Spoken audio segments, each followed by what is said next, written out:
Assalamualaikum warahmatullahi wabarakatuh. Hai semuanya, selamat datang kembali di channel YouTube aku. Dan seperti biasa, perkenalkan, nama aku Siti Nurhasana, nomor pokok mahasiswa 2021-02008, program studi ekonomi pembangunan, Fakultas Ekonomi dan Bisnis, Universitas Muhammadiyah Mamuju.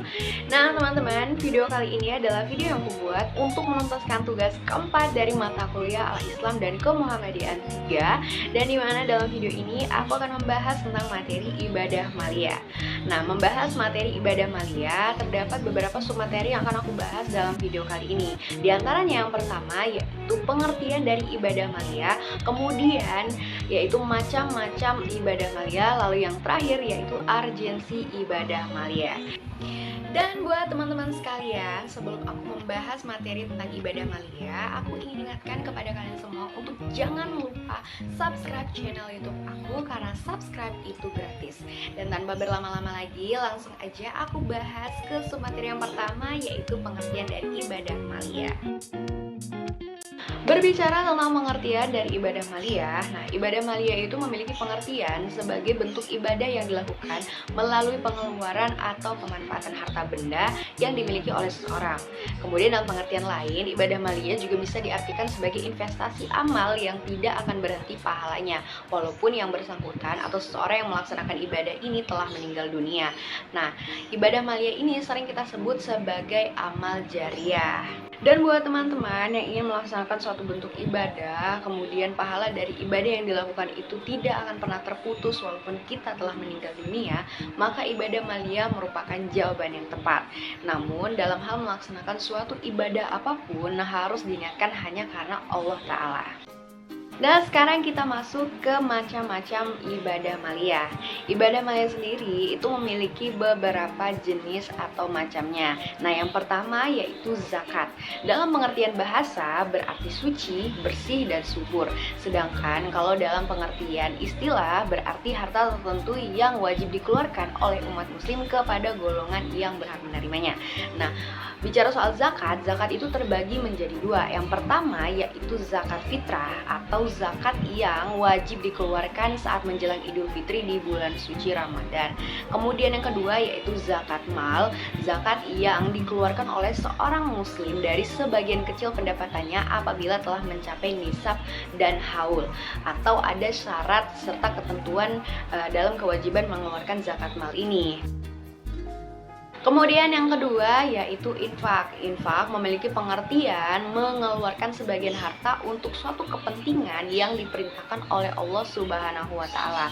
Nah, perintah untuk mengeluarkan infak ini bisa teman-teman lihat di Quran surah Al-Baqarah ayat 195. Kemudian yang ketiga yaitu ada sedekah. Menurut bahasa, sedekah itu berarti jujur atau benar. Kemudian sedangkan menurut istilah artinya suatu amal yang dilakukan secara ikhlas atau sukarela semata-mata hanya mengharapkan ridho Allah Subhanahu wa Ta'ala. Yang keempat ada fidyah. Fidyah merupakan kewajiban manusia mengeluarkan sejumlah harta atau makanan untuk menutupi ibadah yang ditinggalkan. Kemudian yang kelima ada kifarat. Kifarat menurut bahasa artinya menutup, sedangkan menurut istilah artinya sejumlah harta yang wajib dibayarkan oleh seseorang yang telah melakukan perbuatan tertentu yang dilarang oleh Allah Subhanahu wa Ta'ala. Lalu yang keenam ada kurban. Secara harfiah, kurban memiliki arti hewan sembelihan. Nah, ibadah kurban ini adalah ibadah yang menyembelih hewan ternak yang merupakan salah satu bagian dari syiar Islam yang disyariatkan dalam Al-Quran. Kemudian yang ketujuh ada akikah.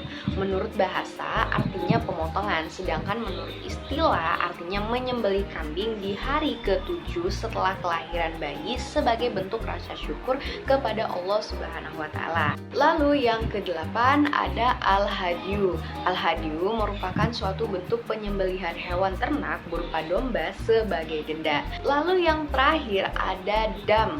Nah, dam memiliki pengertian berupa denda yang harus dibayarkan oleh seseorang yang melanggar amalan wajib secara sengaja maupun tidak dalam ibadah haji atau umroh.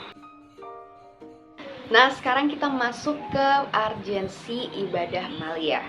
Oke, ibadah maliyah memiliki beberapa urgensi selain menjalankan perbuatan baik di jalan Allah Subhanahu wa taala. Ada pula urgensi dari ibadah maliyah yang bisa kita lihat dari berbagai aspek. Antara lain yang pertama yaitu membersihkan harta dari kotoran kebakilan, keserakahan, kekejaman, dan kezoliman terhadap kaum fakir miskin.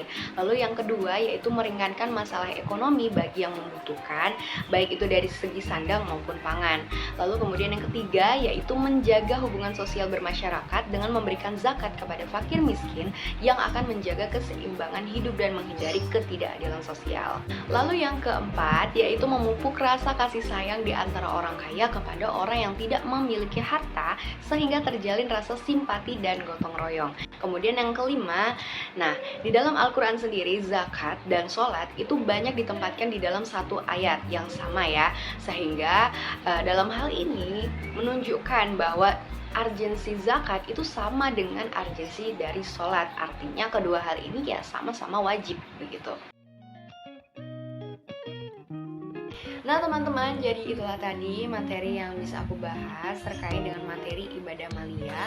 Mulai dari yang pertama yaitu pengertian dari ibadah maliyah, lalu kemudian yang kedua yaitu macam-macam ibadah maliyah, lalu yang ketiga yaitu urgensi ibadah maliyah. Dan buat teman-teman sekalian yang udah nonton video aku sampai akhir, aku ucapkan terima kasih banyak. Dan juga aku mohon maaf yang sebesar-besarnya atas segala kekurangan yang ada dalam video ini. Juga apabila dalam video ini aku tanpa sengaja mengucapkan suatu perkataan yang kurang berkenan. Dan buat teman-teman sekalian, aku ingatkan kembali untuk jangan lupa subscribe channel YouTube aku, like video ini jika kalian suka, dan kalian bisa berbagi opini kalian di kolom komentar bareng aku. Dan buat kalian yang merasa bahwa video kali ini itu layak untuk dibagikan, kalian bisa share video ini ke teman-teman kalian. Dan buat kalian semua, aku ucapin terima kasih banyak sekali lagi. Aku akhiri, wassalamualaikum warahmatullahi wabarakatuh. Bye.